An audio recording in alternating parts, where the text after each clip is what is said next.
জীবনের মত কামনার মায়ের কষ্ট দেব না, জীবনের বাবারে কষ্ট দেব না। কেরানি নজর বাইরা মায়ের রহমতের কুদরতি দরজা খোলা তোমাকে পারবি।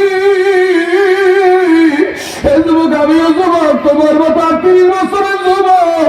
কে পারবি যুবকের বাবলারে দাঁড়াইয়ে দেখে দে। জীবনের নামা ছাড়বো না, মা বাবারে কষ্ট দেব না। এখন যুবক তারা কর যুবক, কর যুবক, একটু দাঁড়াই যা, দাঁড়াই যা, দাঁড়াই যা। এই যুবকেরা তারা ধরতে ধরতে আমার দিকে এই সব যুবক একটু হাত ধরে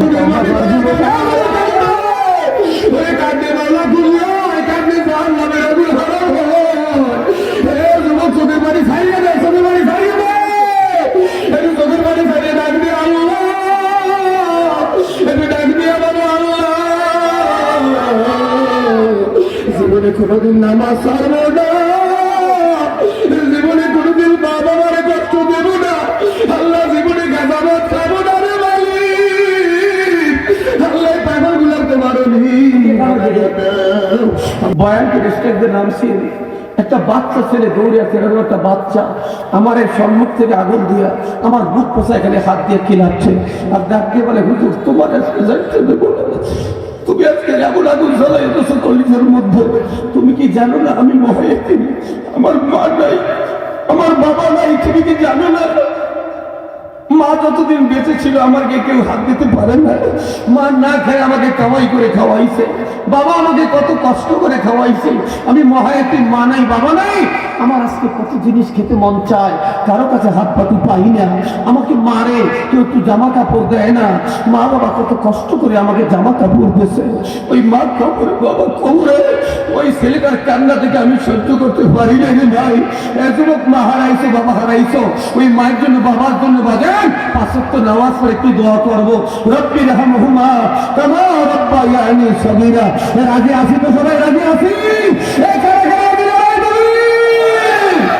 আল্লাহ তুমি কবুল করবো রে আমিন। ৫ ওয়াক্ত নামাজ পড়বেন, সত্য কথা বলবেন, পিতা মাতার খেদমত করবেন, হালাল রিজিক খাবেন, বাদাম জমন দিয়ে হারাম খাবেন না, মিথ্যা বলবেন না, মা বাবাকে কষ্ট দেবেন না। দেশ জাতির বিরুদ্ধে ষড়যন্ত্র, কত কষ্ট করে দেশ স্বাধীন করেছে উলামায়ে কেরাম, ব্রিটিশকে দেশ থেকে উৎখাত করেছে। আজকের সেই দেশের বিরুদ্ধে ষড়যন্ত্র, মাননীয় প্রধানমন্ত্রীর বিরুদ্ধে ষড়যন্ত্র করে কিছু নাস্তিকরা এই বইয়ের মধ্যে উল্টাপাল্টা ঢুকাইয়া প্রধানমন্ত্রীকে বিপদে ফেলাবার চেষ্টা করতেছে। ঠিক কিনা জুড়ে বল, বাস্তব আমি বলবো। অনেকে বঙ্গবন্ধুকে নিয়ে কটূক্তি করবেন না, দল ক্ষমতায় বলে আমি তার প্রশংসা করি সেটা না। আমি বঙ্গবন্ধুর আত্মজীবনী পড়েছি, অসমর্থ আত্মজীবনী পড়বেন, আমি পড়েছি। বঙ্গবন্ধু ৯ বছর বয়সে ৫ ওয়াক্ত নামাজ পড়া শুরু করছে। বঙ্গবন্ধু দেশের মানুষের জন্য জীবনটা বিলিয়ে দিয়েছে। এই বঙ্গবন্ধু দেশের জন্য কাজ করছে। সেই বঙ্গবন্ধুর এরিয়া কটূক্তি করেন, কি দরকার বাঁচান আপনার? এগুলোর কি দরকার? কটূক্তি করার কি দরকার? কোন রাষ্ট্রপ্রধানকে আমার কটূক্তি করার দরকার নেই। আমি আগে নিজের সংশোধন হই, ঠিক কিনা বলে বলে আমি নিজের সংশোধন হব, দেশ জাতি সংশোধন হয়ে যাবে। বাজার তবে একটা কথা বলে যাই, আমাদের দেশে কোমলমতি বাচ্চাদেরকে পড়ানো হচ্ছে, বানর থেকে মানুষের সৃষ্টি। কয়েকদিন আগে হিন্দুকে আমি ধরেছি, আমি আল্লাহর কসম, হিন্দু ছেলেটাকে বললাম, ভাই তুই বল তোর পূর্বপুরুষ কি বানর ছিল? বলে না হুজুর, আমাদের পূর্বপুরুষ কোনোদিন বানর ছিল না, আমরা আদম সন্তান। আমরা যদিও হিন্দু, আমরা আদম থেকে দুনিয়ার মধ্যে আসছি। আমরা কোনোদিন জানোয়ারের সন্তান হতে পারি না, বানরের সন্তান হতে পারি না, কুকুরের সন্তান হতে পারি না। ঠিক কিনা করে বলে? এইগুলো আমাদের বাচ্চাদেরকে পড়ায়া ইমান নষ্ট করতেছে। আমেরিকা, ইউরোপ, এমনকি ভারতে দারুইনের তৈরি রাত্রি মেরে ফেলায় দিচ্ছে, সেইটা বাংলাদেশে আঁকড়ায় ধরছে। আমাদের সবাইকে আল্লাহ হেদায়েত করুক। জোরে বলেন আমিন, আরো জোরে বলেন আমিন, আরো জোরে বলেন আমিন। বাগানেরা আজকে অনুরোধ করবো, পায়ে হাত দিয়া ২-৪ মিনিটের মধ্যে আমি দোয়া করবো। যুবক ভাই, আমাদের কাউন্সিলর সাহেব আছেন, শাহিন খান সাহেব আছেন, আমাদের এলাকার গণ্যমান্য ব্যক্তিরা আছে, আজকে দোয়া করবো। আমি মুসাফির, আল্লাহ নবী বলছে মুসাফিরের দোয়া কোনোদিন বেহুদা আল্লাহ ফেলায় দেয় না, মুসাফিরের দোয়া কবুল করে আল্লাহ। জোরে বলেন কে? আল্লাহ নবী বলছে মুসাফিরের দোয়া কবুল হয়। 3 ব্যক্তির দোয়া মুস্তাজাব দোয়া, 3 ব্যক্তি, তার মধ্যে মুসাফির, পিতামাতা এবং মাজলুম ব্যক্তি, মাজলুমের দোয়া কবুল হয়। ঠিক না ধরে বলেন? এই জন্য বলি বন্ধুরা আমার, সবাই প্রাণ করে দোয়া করবেন, আমিও দোয়া করব। বিশেষ করে সারা বাংলায় বলি, অনেক যুবকেরা টিকটিকি খাইয়া, জুতার গান খাইয়া, গাজার পোলটা টাইনা মায়ের গায়ে হাত দেয়, বাবার গায়ে হাত দেয়। দেয় কি দেয় না? দেয় কি দেয় না? যুবক তোমার পায়ে দোষী বুলেটের গুলি মিস হতে পারে, কামানের গুলি মিস হতে পারে, মা বাবার দোয়া বরদোয়া কোনোদিন মিস হইতে পারে না। ঠিক কিনা জোরে কম? কোনোদিন মিস হইতে পারে না। আমি নিজের চোখে দেখছি মায়ের বরদোয়ায় আমার এলাকার এক লোক সবে বরাতের রাত্রে মা একটু হালুয়া বানাইছে, চিংড়ি মাছ দিয়ে একটু ঝোল পাক করেছে, ছেলে চাকরিতে থাকে, কষ্ট করে মা এগুলো তৈরি করেছে। আমার গ্রামে মা কষ্ট করে সারাদিন রোজা রেখে সবে বরাতে, আমাদের দেশে চালুটা ছিল লাইলাতুল বরাতে, হালুয়া রুটির একটা প্রথা ছিল, ঠিক না? মা কষ্ট করে বৃদ্ধা মানুষ এগুলো তৈরি করেছে। ছেলে হাত দিয়ে ধরে পাতিলটা বাহিরে মেলা মারছে, নিক্ষেপ করে ফেলা দিচ্ছে, ঝোল কি পাক করছো, টেস্ট হয় নাই, মজা হয় নাই। মা চোখের পানি ছেড়ে বলে, বাবা আমি বুড়া মানুষ, কষ্ট করে তোমার জন্য আমি একটু ঝোল পাক করেছি, কয়টা রুটি বানাইছি, বাবা তুই আজকে ফালাইয়া দিলি, তোর ভালো লাগে না তুই খাইতে না, ফালাইয়া দিলি। আমার কলজের মধ্যে আঘাত লাগছে। ছেলেটা যাই মিলে, চাকরি করতো মিলে, যাই মিলে তাতে কাজ শুরু করছে, খাবার দিয়ে হাত টারে লেগে গেছে, যে হাত দিয়ে ফালাইয়া দিছে ডাইরেক্ট 100। অযুবক ভাই, 4 বছর আগে মায়ের বাবারে হারাইছি। সারা বাংলাদেশ ঘুরি, বাবার মতো বাবা আর কোনোদিন পাবো না। আমার মা জীবিত। আমি যখন 14 সালে অ্যাক্সিডেন্ট হয়ে আমার গালের ভিতরটা সব স্টিল ভরা, এই গলাটা অর্ধেক কাটা, সব স্টিল দিয়ে মুখের ভিতরে তালি দেওয়া। আমি যেই দিন অ্যাক্সিডেন্ট হই, আমার মা রমজান মাস মায়ের কানে যখন আওয়াজটা গেছে, আমি দুনিয়ায় নাই। 6 ঘন্টা বেহুশ ছিলাম। মা একটা চিৎকার মেরে পুকুরের মধ্যে ঝাঁপ দিছে, উঠে যায় নামাজের মুসল্লায় বসে আল্লাহ তুমি আমাকে নিয়ে যাও, কিন্তু আমার কলিজাটা, আমার বুকটা খালি করবো না। মায়ের তো আল্লাহ বাঁচায় রাখছে। এই 1 মাস আগে আমি মনপুরায় মাহফিলে যাই, মোটরসাইকেল নিয়ে পড়ে গেছি। আমার বাম পায়ে অনেক আঘাত লাগছে, মাংস চামড়া সব চাক্কার সাথে পড়ে গেছে, এই বাম পায়ে এখনো আঘাত আছে। তো এইটা ফেসবুকে একটা ছেলে দেখে মায়ের কাছে গেছে, কাকি আপনাদের হুজুরে অ্যাক্সিডেন্ট করছে শুনছেন? মায়ের ফোন দিয়া কান্নাকাটি শুরু করছে, বাবা তুমি বাড়িতে এসো, কি পরিমাণ অ্যাক্সিডেন্ট করছো। মাকে সান্ত্বনা দিলাম, মা আমি হাসপাতালে ভর্তি হই নাই, আমি মাহফিল করতে পারবো, তুমি দোয়া করো। 3 দিন পর যখন বাড়ি এসে আসবো আল্লাহ কসম, মা দৌড়ে আমার বাসায় এসে আমার এই হাতটা টান দিয়ে নিয়ে মার বুকটার সঙ্গে লাগাইয়া মা আমার হাতের মধ্যে পড়ে গেছে, বাবা তুই তো আমার বুকটার দিকে হাত লাগাই দেখতো, আমার কলজের মধ্যে কেমন বুঝছো। মা কান্দে আর বলে, 3 দিন আল্লাহর কসম আমি 3 দিন কোনো খানা খাই রে বাবা, আমি শুধু তোর জন্য কাঁদছি নামাজ পড়িয়া। এই হইল মা, এই মা কবরে, বাবা কবরে নামাজ পড়ে দোয়া করবেন না? এই মা বাবার জন্য দোয়া করবেন না? 5 ওয়াক্ত নামাজ পড়বেন না? বাবাজান মাঝে কি নিয়ামত। দিনাজপুর শহরে মাহফিল করে, প্র্যাকটিক্যাল ওয়াজ, দিনাজপুর শহরে মাহফিল করে নামছি, 12টায় গাড়ির টিকিট। এক হাফিজে কোরআন মোটর সাইকেল নিয়ে দাঁড়াইছে, হুজুর আপনি তো যাবেন, আমি আগাই দিয়ে আসবো, আমার মায়ের একটু কবর জিয়ারত করে যাবেন। ওর কান্না দেখতেছি, চোখের মধ্যে পানি। আমি বলতেছি, দেখ ভাই রাত্র 12টায় গাড়ি, তোর মায়ের কবর জিয়ারত করার সুযোগ আমার হবে না। ছেলেটা বলছে, হুজুর আমি কাউন্টারে ফোন দিছি, আপনাকে না নিয়ে গাড়িটা যাবে না। হুজুর প্রতিমধ্যে আমার মায়ের কবর, আমার মা কেমন মা জানেন হুজুর? আমার বাবা ছোটবেলা মারা গেছে, আমি 1 পা 2 পা হাঁটি। মাকে বিবাহ দিতে চাইছে আমার নানা, আমার মামারা, মা রাজি হয় নাই, জৈবনকে ধ্বংস করে দিছে মা। হুজুর মা মানুষের বাড়ি কাজ করে, উত্তরবঙ্গে যাদের বাড়ি বদলার দাম অনেক কম, ঠিক না? অনেক কম, কিন্তু উত্তরবঙ্গে পারিশ্রমিক। বলতেছে, হুজুর সারাদিন মা মানুষের বাসায় কাজ করে, 1 সাল চাল দেয়, অর্ধেক মা বিক্রি করে আমার হাফেজ বানাইছে, অর্ধেক পাক করিয়ে মা মাদ্রাসায় আমার জন্য দিয়ে আসতো। 3 বেলা মা ভাতের পানি খাইতো, আর আমাকে মা বাদ দুধ খাওয়া দিত। হুজুর আমার খরচ বাড়িয়ে গেছে, আলেম মাদ্রাসায় ভর্তি হয়ে আলেম পাস করছি। মায়ের বলি, বাবা আমিও তোমার সঙ্গে কাজ করবো। মায়ের কপালের মধ্যে চুমু দিয়া বলে, বাবা তোর এত কষ্ট আমি সহ্য করতে পারবো না, বাবা তোর কষ্ট করা লাগবে না, আমি জীবন থাকতে তোরে কষ্ট করতে দেব না। হুজুর আমি টিউশনি করাইয়া 30-35 হাজার টাকা জমাইয়া আমার এক আত্মীয় দুবাই থেকে ওর হাতের মধ্যে দিছি। আমার একটু বিদেশ নেই, আমার মায়ের মুখে আমি হাসি ফুটাবো, মায়ের কষ্ট সহ্য হয় না। হুজুর আমি দুবাই গিয়ে আমার জন্য গলা ঘর বানাইছি, মার জন্য কানের দুল বানাইছি, খাতের চুড়ি বানাইছি, মার জন্য শাড়ি কিনছি। হুজুর উত্তরবঙ্গে অনেক ঠান্ডা, মাই জীবনে একটা কম্বল গায়ে দিতে পারে না। হুজুর আমি মার জন্য দামি দামি কম্বল কিনেছি। যেই দিন বাড়ি আসবো আমার রেগুলার টেলিফোন করে, বাবা বাড়ি আয়, বাবা বাড়ি আয়, আমার টাকা লাগবে না, আমি তোর চেহারা দেখবো। হুজুর আমি মাইনে বলি নাই, মাইরে সাহায্য করে দেওয়ার জন্য আমি সব লাকেজ বোঝাই করে বাড়ি আসলাম।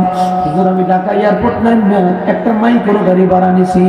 মাইক্রো গাড়ি আলাদা বলছি ড্রাইভার এক সপ্তাহ আমার বাড়ি থাকবি, আমার মাইরে আমি গাড়ির মধ্যে নিয়ে একটু ঘুরবো। হুজুর গাড়িটা দিয়ে যখন দিনাজপুর শহরে নামলাম গোলাপবাগ মাঠের মধ্যে, হুজুর ওইখান থেকে যখন বাড়ির মধ্যে আসি, বাড়ির দরজার ভিতরে দেখি 1 থেকে 150 মহিলা পুরুষ দাঁড়াইয়া গেছে। কিন্তু আমি আশ্চর্য হয়ে গেলাম, আমার আগামনের খবর আমি কাউকে বলি নাই, কিন্তু আমার এই খবর পাইয়া লোকজন কিভাবে হাজির হয়ে গেল। হুজুর আমি সবাই দেখি সবার চোখের মধ্যে পানি। হুজুর আমার শাশি কাউরে দাদি কাউরে সবাই কাউরা, কিন্তু আমার মা দুঃখী দিনে দেখি না। সবার চোখের মধ্যে পানি, সবাই দেখি আমার মাইকো। শাশিকে ডাক দিয়া বললাম, শাশি গো আমি আজকে বিদেশ থেকে আসবো, তোমরা কিভাবে আমার সংবাদ পাইলা, কিভাবে তোমরা রাস্তায় দাঁড়াইলা? শাশি কথা বলে না, শাশির চোখের মধ্যে পানি, শাশি কালকে কালকে জমিনের মধ্যে ভরিয়ে গেছে। ফুকরিরে ডাক দিয়া বললাম, ফুকরি ঘটনা কি? শাশি কান্দে, দাদি কান্দে, তোমরাও কান্দো। সব লোকজন এখানে, আমার মাইকো, তোমার নদীর মাইকো মাদ্রাসা থেকে বেঁচে দেরি হইলে দুঃখিনী মা আমাকে আনতে যাইতো। আজকে আমি 2 বছর পর বিদেশ থেকে আসি, আমার মাইকো। কেউ কথা বলে না, সবাই কান্দে। দাদিরে দেখতে বলে, দাদি তুমি তো আমার মাইকো। দাদি কান দিয়ে মাথাটা বুকের সাথে লাগাইছে, জমিনের মধ্যে পড়িয়ে ডাক দিয়ে বলে, দাদি রে ওই যে সাইয়ে দেখ নতুন একটা খবর, আম গাছের ডাল কবরের উপরে দাও, ওই বাড়ি দিয়ে তোর মা পলাইছে, আর কোনদিন তুই আগাইয়া নিতে আসবে না। চিৎকার মারিয়া নাকে সুদা ফলাইয়া মার কবর রূপা করে একটা ডাক গেছে, মা দুঃখিনী বাবু একবার জবাব দাও, এই কবুল আমি কার গাইতে বলবো, এই গলার হারামি কারে বেড়াবো, এই কানের দুল হাতের চুরি বাঁধো, জাকাতের কাপড় সেলাই দিয়ে পড়তে মা, তোমার জন্য দামি দামি কাপড় কিনছি, কাপড় আমি কারে পরাবো মাগো, কাদা উড়াইয়া মাথার চুলগুলা দইটা তোমার জন্য আমি সাবান কিনছি, এই সাবান আমি কারে দেবো মাগো। ছেলেটাই কালকে কালকে মার কবরে পালিয়ে গেছে, ছেলেটাই আমার পাও দিলে করে তুই আমাদের হুজুর আমার মার কবর জিয়ারত করবা। আমি ওর কান্না দেখে সহ্য করতে পারি না, আমি ওর মার কবরে বসে দাঁড়াইলাম। ছেলেটাই কান্দে, আমিও কান্দি, যুবক বাইরে আমার কালকেও গতকালকে বরগুনায় হাজার হাজার মানুষের মধ্যে শত শত যুবকেরা দাঁড়াই আসতে যাচ্ছে, আমার হাত ধরিয়ে কান্দে, আমার পা ধরিয়ে কান্দে, হুজুর একটু দোয়া করবেন মার জন্য, বাবার জন্য, জীবনের নামাজ ছাড়বো না, জীবনের মত খাবো না, মায়ের কষ্ট দেবো না, জীবনের বাবারে কষ্ট দেবো না, কেরানি নজর পাই না, মায়ের রহমতের কুদরতি দরজা খোলা তোমাকে পাইবি। এই যুবক আমিও যুবক, তোমার মতো 30 বছরের যুবক, কে পারবি যুবকে তুই বাংলার দাঁড়ালে দেখে দে, জীবনে নামাজ ছাড়বো না, মা বাবারে কষ্ট দেবো না, এখন যুবক তারা এখন যুবক দাঁড়াই যা দাঁড়াই যা দাঁড়াই যা, এই যুবকেরা তারা ধরতো ধরতো আমার দিকে এই সব যুবক একটু হাত করে তওবা কর যুবক, এই যুবক ভাই এই দুইজনের বাড়ি ছাড়িয়ে এই হাত দিয়ে কথা আল্লাহ নবীর হাত ধরছি,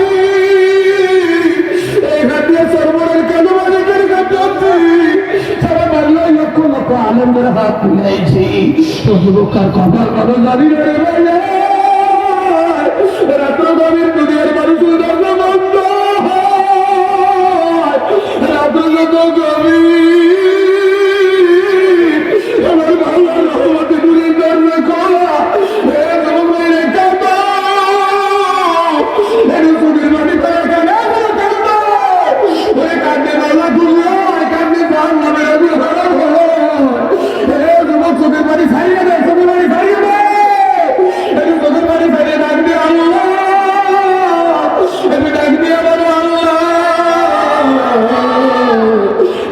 কোনদিন নামাজ ছাড়বো না, জীবনে কোনদিন মা বাবার কষ্ট দেবো না, আল্লাহ জীবনে গাজাবাদ খাবো না রে ভাই,